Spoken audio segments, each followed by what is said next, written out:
अपने वॉशरूम में कपड़े उतारें, बिल्कुल रिलैक्स खड़े हों और अपने पेट का जो सेंट्रल पॉइंट है वहाँ से आप नापना शुरू करें।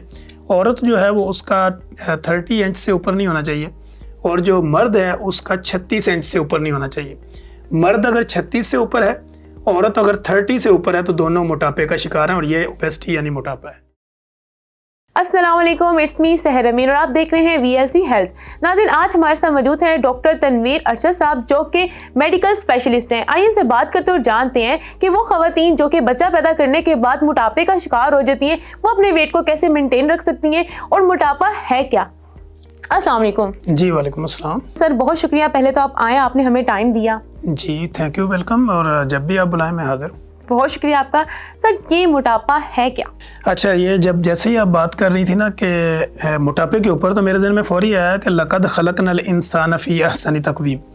अल्लाह रब्बुल इज़्ज़त कहता है कि मैंने इंसान को खूबसूरत सांचे में डाला, वो मेल हो या फीमेल हो, उनको खूबसूरत सांचे में बनाया। अब जैसे ही आप देखती हैं कि प्रेगनेंसी के बाद बच्चा डिलीवर होता है, फिर औरतों का जो वज़न बढ़ जाता है, बेसिकली तो मोटापा है क्या। हम सबसे ऊपर बात इसी पे करते हैं। मोटापा किसी भी मेल और फीमेल का एक वेस्ट की जो हमने एवरेज निकाली हुई है पूरी दुनिया में। जैसे पहले BMI होता था, BMI से पता चलता था कौन मोटा है कौन पतला।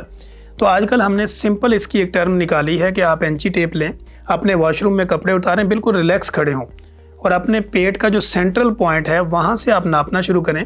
औरत जो है वो उसका 30 इंच से ऊपर नहीं होना चाहिए और जो मर्द है उसका 36 इंच से ऊपर नहीं होना चाहिए। मर्द अगर 36 से ऊपर है, औरत अगर 30 से ऊपर है तो दोनों मोटापे का शिकार हैं और ये ओबेसिटी यानी मोटापा है। अच्छा, अगर आप बात करते हैं कि इस तरह बेली की चेक करने के, कईयों का अपर बॉडी कईयों का लोअर बॉडी वेट ज़्यादा होता है, तो किस तरह एस्टिमेट कर सकते हैं? असल देखें, पूरा अगर आपकी पूरी बॉडी मोटी है ना तो वो आपके लिए ख़तरनाक नहीं है, क्योंकि अगर आपका बेली पॉइंट जिसको हम सेंट्रल ओबेसिटी कहते हैं ये अगर मोटापा है तो ये नुकसानदेह इसलिए है कि आपके पेट के अंदर से 35 किस्म के हार्मोन एक्टिवेट होते हैं और वो 35 किस्म के जो हार्मोन निकलते हैं उन्होंने खुदकश जैकेटें पहनी होती हैं और वो हमला करते हैं आपके किडनी के ऊपर, आपके लीवर के ऊपर, आपके लंग्स के ऊपर या आपके वो दिल के ऊपर हार्ट अटैक करवा देते हैं। तो इसलिए सेंट्रल ओबेसिटी जो है वो ज़्यादा खतरनाक होती है। जब पेट का बढ़ जाए तो हम असल में मोटापा उसी को कंसीडर करते हैं। बाकी जो आपकी ओवरऑल फैट होती है वो रेस्क्यू का काम करती है। अगर आपकी बॉडी में कहीं आग लगी है तो वो जो स्टोरेज फैट है वो वहाँ पे रेस्क्यू का काम करेगी। लेकिन चूंकि पेट का बढ़ना, ये सेंट्रल ओबेसिटी जो है ये खुद कच धमाका करेगी, ये उस आग को मजीद डबल करेगी। तो इसलिए हम कहते हैं कि सेंट्रल पॉइंट से ओबेसिटी नापें। अगर यहाँ से आप ठीक हैं तो बाकी का मसला नहीं है। सर ये बताएं, प्रेगनेंसी के दौरान अपने वेट मेंटेन रखना चाहिए या नहीं? अच्छा, सबसे पहले तो ये है कि जैसे ही औरतें प्रेग्नेंट होती हैं, कंसीव करती हैं, तो जो हमारी सस्सें होती हैं या जिनकी लाडली बहू होती हैं वो क्या करती हैं, उनको डब्बा बंद जूसों पे लगाती हैं। बजाय ये कि उनको आप हेल्दी फूड दें जिसमें उनको आप फाइबर दें, प्रोटीन दें, यानी चिकन दें, मटन दें, बीफ दें, इसके अलावा उनको फ्रूट्स दें, ड्राई फ्रूट्स दें, दूध दें, वो इसके अलावा क्या करती हैं, बना बनाया 10, 20, 30 रुपए का डब्बे का जूस ला के वो सुबह दोपहर शाम उसको पिलाना शुरू कर देती हैं, जो कि कम्प्लीटली कार्बोहाइड्रेट्स होते हैं और उससे वज़न औरत का बढ़ना शुरू हो जाता है प्रेगनेंसी के दौरान ही। और उसका वज़न बढ़ना बेसिकली उनकी बॉडी का इंसुलिन रेजिस्टेंट होना है। जब वो हो जाएगा तो वो बच्चे के लिए भी खतरनाक है और माँ के लिए भी खतरनाक है। प्रेगनेंसी के दौरान आपको वेट लॉस की तरफ नहीं जाना चाहिए, बस हेल्दी डाइट यूज़ करनी चाहिए। हेल्दी डाइट लेनी चाहिए, क्योंकि वेट, जैसे मैंने आपको बता दिया कि वेट के 2 पैमाने, एक तो ओवरऑल अगर आपकी ओबेसिटी है यानी पूरी बॉडी मोटी है तो उसका एक बिल्कुल अलग सिनेरियो है। एक अगर आपका सेंट्रल पॉइंट यानी पेट निकला हुआ है और आपकी थाइज, हिप वगैरह निकली हुई हैं, तो उसके लिए आप अपनी फिजिकल मूवमेंट करें। फिजिकल मूवमेंट में मेडिकली जो रिकमेंडेड है वो 45 मिनट कंटिन्यूसली पैदल चलने का नाम वॉक है। और मेरे क्लिनिकल ट्रायल में जब कोई पेशेंट रिपोर्ट होती है, वो आगे कहती है मैं मोटी हूँ या मैं वर्जिश करनी चाहती हूँ या मैं वेट रिड्यूस करना चाहती हूँ, तो मैं ये कहता हूँ कि आप वॉक करती हैं? कहती हाँ, कपड़े धोती हूँ, बर्तन करती हूँ, मैं खाना पकाती हूँ। मैंने कहा ये वॉक नहीं है। आप यहाँ से गई यहाँ रुक गई, यहाँ से चली यहाँ रुक गई, ये वॉक नहीं है। कंटिन्यूसली 45 मिनट पैदल चलने का नाम वॉक है और 10,000 स्टेप्स जो है वो डेली चलने का नाम वॉक है। जब आप ये करते हैं तो आपका वेट मेंटेन रहता है। आफ्टर प्रेगनेंसी ख़वातीन अपने वेट को कैसे मेंटेन कर सकती हैं? काफ़ी ख़वातीन कमेंट्स में भी हमसे पूछती हैं कि हम इसका कोई बताएं, क्योंकि वेट काफ़ी इंक्रीज़ हो जाता है, उसके बाद कम करना बहुत मुश्किल होता है। हाँ, एक तो ये होता है कि लेजीनेस बहुत ज़्यादा आ जाती है, क्योंकि जब आपकी डिलीवरी होगी, सी सेक्शन हो गया, नॉर्मल डिलीवरी हुई, तो बच्चा पैदा करने के बाद अमूमन एक नेचुरल अमल भी है, क्योंकि हार्मोनल चेंजिंग भी है कि फ़ीमेल का पेट लटक जाता है, लोअर बेली फैट हो जाता है। अब उसके लिए अगर तो वो वेल एजुकेटेड हैं, वेल मैनर वोमेन है, तो वो अपने आप को मेंटेन रख लेती हैं, चूँकि वो अपनी डाइट का भी ख्याल रखती हैं, अपनी फ़िज़िकल एक्टिविटी को भी इंगेज करती हैं। लेकिन चूँकि हमारे यहाँ पे होता ये है कि लिटरेसी रेट कम है, पढ़ी लिखी औरतें कम है, या पढ़ी लिखी हैं भी तो वो लेज़ीनेस उनके अंदर बहुत ज़्यादा है कि सुस्ती काहली। वो कहती है कि नहीं बस मैं बर्गर खाऊंगी, शवारमा खाऊंगी, फ़ास्ट फूड लूँगी और मैं साथ कोक लाजमी पीती हूँ। जैसे हमारे पास मरीज़ आते हैं, हम कहते हैं कि भाई आप कैसे खाना खाते हो, तो 1.5 लीटर कोक तो हम पूरे दिन में पी जाते हैं। अब आप देखें 1 गिलास कोक के अंदर कम से कम 12 चम्मच चीनी का कंटेंट होगा। तो जब आप इतनी हाई कंटेंसी में आप अपनी शुगर को इनहेल कर रहे होंगे बॉडी में, तो ऑटोमेटिकली फ़ैट रिड्यूस होगा। अब इन औरतों के लिए जिनका लोअर बेली फैट लटक चुका है, इन्होंने क्या करना होता है कि इन्होंने फास्टिंग करनी है। कम से कम इनकी जो है ना 14 to 16 आवर्स, जिसको हम इंटरमीडिएट फास्टिंग कहते हैं आज के दौर में, अगर रोज़े कभी उनकी ज़िंदगी में आ जाएं तो वो रोज़ा रखें। रोज़ा उनके लिए बेनिफिशियल इसलिए होगा कि वो आपकी बॉडी को डिटॉक्सिफिकेशन की तरफ ले जाता है। आपकी बॉडी के जो ऑर्गन हैं उनको कम से कम 12 से 14 घंटे रेस्ट मिलनी चाहिए। अगर आपका बॉडी ऑर्गन रेस्ट में ही नहीं होगा, वो परफॉर्मिंग ही करी जाएगा तो वो थक जाएगा। इस तरह आपकी बॉडी में फ़ैट स्टोर होता है और आपकी बॉडी मेंटेन नहीं रहती। तो ख़ास तौर पे वो औरतें जो अपने आप को फिट रखना चाहती हैं, वो 45 मिनट पैदल चलें और फिर सैलड का इस्तेमाल करें। और दूसरा एक यूनिक फार्मूला मैं उनको बता रहा हूँ, जितना उनका वेट हो उसको मल्टीप्लाई करें 5 ग्राम के साथ। मसलन अगर आपका वेट फॉर एग्जांपल 60 kg है, तो 5 ग्राम से मल्टीप्लाई किया तो आपका 300 ग्राम जो है वो सैलड बनेगा पर डे। तो आपने 300 ग्राम सलाद खाना है खाने से पहले। और बंद क्या करना है, आप नान, खमीरियाँ, रोटियाँ, जितने भी आप तली हुई चीज़ें, बेकरी आइटम, स्वीट डिशेज़ और चावल, बिरयानी है, इनको आपने बंद करना है। अपनी बॉडी में आपने फाइबर का इंटेक कम से कम 35 ग्राम पर डे, और प्रोटीन जो है वो 70 ग्राम पर डे। प्रोटीन आपको चिकन में भी मिलेगी और बॉयल एग में भी मिलेगी। ये आप लें तो आप अपने आप को फिट रखेंगे। सर फास्टिंग की बहुत सी टाइप्स हमें नेट पे मिल जाती हैं, सुनने को मिलती हैं। आपके नज़दीक फास्टिंग की बेस्ट टाइप कौन सी है? अच्छा, मैं ना आपके इस सवाल से बिल्कुल एग्री भी करता हूँ, डिसएग्री भी करता हूँ, क्योंकि जो इंटरनेट के ऊपर इन्फॉर्मेशन होती है वो ज़्यादातर वो लोग होते हैं जो ग्राउंड रियलिटी के साथ टच नहीं होते। इंटरमीडिएट फास्टिंग जब आप कर रहे होते हैं तो फास्टिंग में आपने कोई चीज़ भी नहीं लेनी होती सिवाय पानी के, या आप ब्लैक उसमें ले सकते हैं, ग्रीन टी ले सकते हैं, ब्लैक कॉफ़ी ले सकते हैं। यहाँ पे फास्टिंग क्या होती है, वो कहते हैं कि फास्टिंग है बस सिर्फ रोटी नहीं खानी, बाकी सब कुछ खाई जाना, तो वो फास्टिंग नहीं है। अगर आप 12 घंटे भूखी हैं, जहाँ पे एक चॉकलेट खा लिया आपने उसको गेयर लगा दिया ऊपर, वो 12 घंटे आपके वेस्ट हो गए। तो इसलिए जब आपने फास्टिंग करनी है तो उसमें आपने ब्लैक कॉफ़ी का यूज़ करना है। पानी आप जितना मर्जी पी सकती हैं, ग्रीन टी का इस्तेमाल कर सकती हैं। कोई फ्रेश जूस नहीं ले सकती, कोई मिल्क शेक नहीं ले सकती, क्योंकि वो जब आप लेंगे तो उसमें फ्रुक्टोज़ है। फ्रुक्टोज़ जो ग्लूकोज़ है वो हमारी बॉडी में कहीं इस्तेमाल नहीं होती और वो आपके जिगर पे स्टोर होती है। इससे आप फैटी लिवर में कन्वर्ट हो जाते हैं और वेट आपका मज़ीद बढ़ जाता है। फिर जब आपने फास्टिंग तोड़नी है तो सबसे अच्छा तरीका यह है कि फाइबर सबसे पहले लेना, जिसमें चिया सीड ले सकती हैं, बॉयल एग ले सकते हैं, चिकन ले सकते हैं, मलाई बोटी ले सकते हैं, टिक्का ले सकते हैं, फ़िश ले सकते हैं। ये नहीं है कि फौरी उठे जूस पिया और ऊपर से 3 रोटियां अड़प की, 2 कप चाय पी और कहा मेरी फास्टिंग होगी।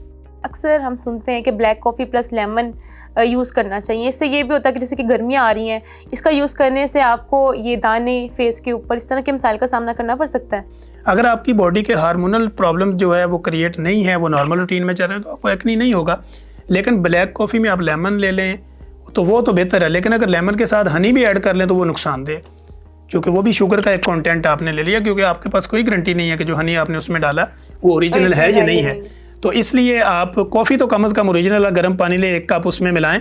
अगर लेमन की जगह आप विनेगर का यूज़ करें तो वो सबसे बेस्ट है, और इससे फास्टिंग जो है वो आपकी रिडक्शन होती है वेट की। सर एक्सरसाइज कितनी इंपॉर्टेंट है, क्योंकि कुछ लोग डिपेंड करते हैं फास्टिंग पे, कुछ करते हैं एक्सरसाइज पे, कईयों का तो दोनों करके ही वेट कम नहीं होता। जी, मैं ये कहता हूँ कि एक्सरसाइज का जो नंबर मैं अगर आपको दूँ ना तो वो 30% है, और 70% जो है वो डाइट का रोल है आपके मोटापे के अंदर। अगर मैं 2 घंटे एक्सरसाइज करके आगे माल मैं उसी तरह का खाऊंगा तो मेरी एक्सरसाइज फजूल है, वो फ़र्क हो जाएगी। तो 30% रोल एक्सरसाइज का है, फिजिकल एक्टिविटी। अब फिजिकल एक्टिविटी मैं जो लोगों को रिकमेंड करता हूँ अपने क्लिनिकल ट्रायल में, कि आपने जब ट्रैक पे जाना है आपके पास मोबाइल नहीं होना चाहिए, आप बिल्कुल खाली हाथ हों, क्योंकि जब मोबाइल आपके पास होगा तो आपकी टेंशन डाइवर्ट होगी। किसी का मैसेज आ गया, कोई आपने सॉन्ग लगाया, सैड सॉन्ग आ गया या कोई अच्छा सॉन्ग आ गया, तो आपका जो माइंड है वो सिग्नल बॉडी को वो नहीं दे रहा जिस काम के लिए आप ग्राउंड में उतरें। तो इसलिए जब भी आपने वॉक पे जाना है तो कोशिश करें कि अपने आप को मेंटली और फिजिकली रिलैक्स करें। आपका माइंड भी उसी पेज पे हो, आपकी बॉडी भी उसी पेज पे हो, तो तब आप वॉक करेंगे तो वो वॉक आपके लिए बेनिफिशियल होगी, रिड्यूस द वेट। मीन के अब जितने जिम है उसमें हैंड फ्री लगा के सॉन्ग्स वगैरह बंद हो जाने चाहिए, आपको सिर्फ अपनी जिम पे फोकस करना चाहिए। जिम को तो हम एक्सरसाइज समझते ही नहीं। अगर being a practitioner, being a clinician, as a consultant medical specialist, अगर आप मेरे से बेस्ड ऑन साइंस बात करेंगी तो हम इसको कोई एक्सरसाइज नहीं समझते, क्योंकि ये वो बंद जिम के अंदर एक्सरसाइज का बेनिफिट आपको वो नहीं मिल सकता जो ओपन एरिया पे मिलेगा। अब लोग मेरे से पूछेंगे जी कैसे, आप एक जगह पे जिम कर रहे हैं, एसी लगा हुआ है, बिल्कुल आपको पसीना भी नहीं आ रहा और आपको ऑक्सीजन भी उस कैटेगरी का नहीं मिल रहा जो आपकी बॉडी की रिक्वायरमेंट है। तो जब आप ग्राउंड में होंगे तो फ्रेश ऑक्सीजन आप इनहेल करेंगे, कार्बन डाई निकालेंगे। अब वेट जब आपका कम होता है तो दो प्रोसीजर से होता है, एक तो पसीने के जरिए वेट का जो आपकी फैट रिड्यूस होती है, और दूसरा जब कार्बन डाइऑक्साइड आपकी बॉडी से बाहर निकलती है, यानी जोर लग रहा है, सांस चढ़ रहा है, वो सांस तेजी से बाहर आ रहा है, तो फैट जो है वो कन्वर्ट होती है कार्बन डाइऑक्साइड में, वो आपके मुंह से बाहर निकलती है और आप ऑक्सीजन को इनहेल करके अंदर ले जाते हैं। तो जिसको हम योगा की भी कई मिसालें देते हैं। तो जब आपकी बॉडी के अंदर ऑक्सीजन का लेवल पूरा होगा, ऑक्सीजन वाफर मुकदार में जाएगी, तो ब्लड सर्कुलेशन बेहतर होगी, आपका मसल स्ट्रॉन्ग होगा और फैट जो है वो रिड्यूस हो जाएगी। सर जिस तरह आपने बताया कि एक साइंसी तरीका है वेट चेक करने का कि किस तरह वेट आपका इंक्रीज़ है कम है आपको पता चल जाता है, तो क्योंकि हाइट भी कम होती है क्योंकि ज़्यादा होती है, इस लिहाज से भी होता है साइंसी तरीका कि आप जी वेट एंड हाइट ये तो लाजमी है कि आपकी हाइट के मुताबिक ही आपके वेट को हम कंसीडर करते हैं। ये जो मैंने आपको टिप्स बताई ना, ये मैंने जर्नल बताई। मसलन हमें जो सुनेंगे लोग, मैं अक्सर अपने प्रोग्रामों में ये कहता हूँ कि हमें तकरीबन, ये जिस लैंग्वेज में मैं बात कर रहा हूँ ये उर्दू लैंग्वेज है, और मेरे इस खित्ते के अंदर तकरीबन 2.25 अरब इंसान रहते हैं, जिसमें पाकिस्तान है, इंडिया है, बांग्लादेश है, इसमें अफगानिस्तान है, ईरान है। ये वो पूरा खित्ता है जो 1/3 ऑफ द वर्ल्ड बनता है। अब मेरी लैंग्वेज को वो समझ रहे हैं सारे लोग। जहाँ तक वो मेरी आवाज़ जाएगी या कभी लोग सुनते रहेंगे मुझे, तो उनके लिए ये जर्नल टिप्स है। जो कम पढ़े लिखे हैं, जिनके पास सहूलत नहीं है, वो सिर्फ इंची टेप लें और वो माप के उनको आइडिया हो जाए कि मेरी चूँकि वेस्ट बढ़ गई तो मैं मोटापे में हूँ। बिल्कुल सर, कुछ मेडिसिन वगैरह भी रिकमेंड करते हैं लोग कि खाली इसका कोई नुकसान नहीं है, इस्तेमाल करनी चाहिए। जिस तरह आजकल सोशल मीडिया पे आपको स्लिम फास्ट टॉप्स काफ़ी सुनने को मिल रहे होंगे कि ये वेट जो है इसको मेंटेन करता है, लूज़ करता है, तो ये कितने मतलब कि इफेक्टिव है? जितनी भी दवाइयाँ आप सोशल मीडिया पे देख लें, किसी भी जगह देख लें, ये सब फ्रॉड है। कोई मेडिसिन आपका वज़न कम नहीं कर सकती। वो वक्ती तौर पे अगर आपका वज़न कम कर भी देगी, एक शादी और एक बर्थडे की पार्टी अटेंड करें तो आप वहीं पे आ जाएंगी दोबारा। तो बेसिक जो रूल है, आपने अपनी बॉडी के अंदर कट लगाना है कार्बोहाइड्रेट्स को। जैसे अभी मैं रोज़ा खोलूँ या रोज़ों कभी मेरी ज़िंदगी में रोज़े आ जाएँ, तो मैं जब सारा दिन फास्टिंग पे हूँ और शाम में जब मैं अफ्तारी पे जाऊँ और जाते ही मैंने 3-4 गिलास जो है रूफ़ जाके डालूँ, 2-3 दूध सोडे के पी लूँ और मैं कहूँ कि जी माशाल्लाह रोज़े से मुझे फ़ायदा हो, तो रोज़े से मुझे कोई फ़ायदा नहीं हुआ, क्योंकि जितना मैंने अपना वेट रिड्यूस करना था उससे डबल मैंने गेन कर लिया अपनी डाइट से। तो इसलिए फाइबर जब आप लेते हैं तो वो छलनी का काम करती, छानने का। तो फिल्ट्रेशन समझ लें, फिल्ट्रेशन है वो आपने ले लिया। अब उसके ऊपर आपने कार्ब ले लिया, अब नीचे आपके फिल्टर लगाओ, वो फिल्टर उसको छान देगा स्लो। वो आपकी जो इंसुलिन है आपकी बॉडी के अंदर वो हाइप पे नहीं जाएगी। जब भी आपको ये लगे कि आप ओवरवेट हैं, आपके हाथ पांव सुन्न हो रहे हैं, या आपकी बॉडी का कोई हिस्सा, कोई ऑर्गन वो ज़रूरत से ज़्यादा बढ़ना शुरू हो गया, या आपको पुराने कपड़े तंग होना शुरू हो गए, तो आप फौरी तौर पे आपने जो टेस्ट मैं बताऊंगा इसको आप कॉपी पेंसिल पकड़ें और लिख लें। ये टेस्ट हमेशा आपके लिए बेनिफिशियल होंगे। फर्स्ट ऑफ ऑल तो आपने LFT करवाना है, जिसको हम कहते हैं कि लिवर फंक्शनल टेस्ट। दूसरा आप RFT करेंगे, जिसको हम कहते हैं रेनल फंक्शनल टेस्ट, कि आपके जिगर और गुर्दा ये काम सही कर रहे हैं। फिर आप देखेंगे लिपिड प्रोफाइल। लिपिड प्रोफाइल क्या है कि वो आपके दिल के इर्द गिर्द जो आपकी बॉडी में फैट है, चर्बी है, कोलेस्ट्रोल है, उसकी टाइप्स हैं कि वो किस टाइप्स की हैं। फिर इसके बाद आप एक अपना टेस्ट करेंगे HbA1c। HbA1c ये बताता है कि पिछले 2-3 महीने से आपकी बॉडी में ग्लूकोज का लेवल, शुगर का लेवल क्या है, कि उसकी वजह से वेट तो नहीं बढ़ रहा, तो ये HbA1c टेस्ट है। इसी तरह BSR आप करेंगे, ब्लड शुगर रैंडम, BSF आप करेंगे, ब्लड शुगर फास्टिंग, और BSL करेंगे यानी ब्लड शुगर लेवल। ये वो टेस्ट होंगे। और इसके अलावा जो सबसे इंपॉर्टेंट टेस्ट और सबसे कॉस्टली टेस्ट होता है वो है फास्टिंग इंसुलिन, जो आप सुबह के टाइम में अपना एक टेस्ट भेजेंगे लैब में, जिसको फास्टिंग इंसुलिन कहा जाता है। तो ये वो टेस्ट करवा के जब आप किसी भी कंसल्टेंट के पास जाएंगे तो उसको पता होगा कि आपकी बॉडी में वेट के बढ़ने की वजह क्या है, और वो उसके मुताबिक आपकी लाइफ मॉडिफिकेशन करेगा, आपकी डाइट हैबिट्स को चेंज करेगा और आपको ट्रीटमेंट देगा, तो आप नॉर्मल लाइफ की तरफ चले जाएंगे। बहुत शुक्रिया सर आपका। जी वेलकम।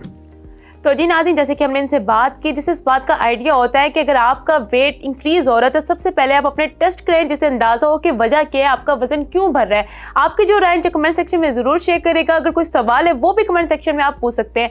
तब तक के लिए मुझे इजाजत, फिर हाजिर होंगे किसी नए प्रोग्राम के साथ। तब तक के लिए अल्लाह निगहबान।